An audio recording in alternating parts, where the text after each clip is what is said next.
Dollar चना यानी काबुली चने को लेकर व्यापारियों और किसानों की चिंता बढ़ती जा रही है। व्यापारियों ने सरकार से कुछ मांगे रखी हैं।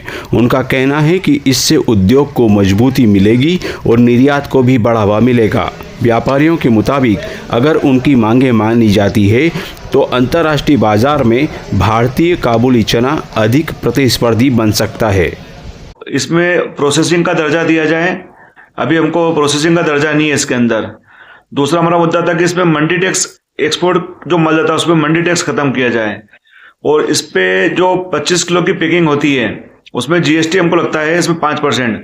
वो रिफंड बाद में आया था गवर्नमेंट से, पर उसमें बहुत लंबा प्रोसेस है, तो वो 2-3 महीने पैसे निकलने में यहाँ पे काफी जो एक्सपोर्ट करते हैं वो काफी लोग परेशान हैं। तो इसमें से जो जीएसटी है वो हटा दिया जाए इसमें से। रही बात किसानों की, तो वे भी परेशान हैं। उनका कहना है कि काबुली चने का मौजूदा बाजार भाव उनकी लागत तक नहीं निकाल पा रहा।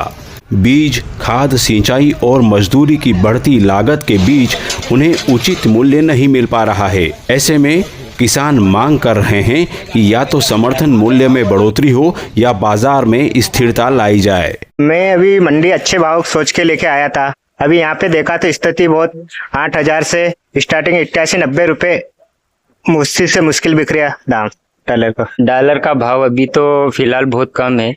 किसान जितनी लागत है हमारी उसके हिसाब से ये भाव तो हमको कभी कहीं पुरता ही नहीं है। कम से कम 10,000 से ऊपर भाव होगा तो थोड़ा हमको बचत भी होगी।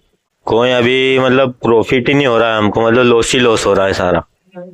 मतलब हम जितना बोल रहे हैं इतना भी निकल नहीं पा रहा है, मतलब भाव ही नहीं मिल रहा है ना हमको। देखे तो जाना पड़ेगा ना किसान को, तो हमको माल तो देखे जाना पड़ेगा हमको, तो अब पैसे की जरूरत है ना अभी।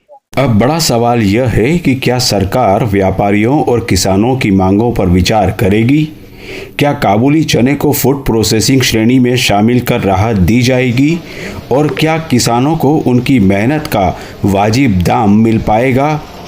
फिलहाल डॉलर यानी काबुली चने का मुद्दा बाजार से लेकर नीति निर्माण तक चर्चा में है। खबर डेली पोस्ट के लिए लव व्यास, इंदौर।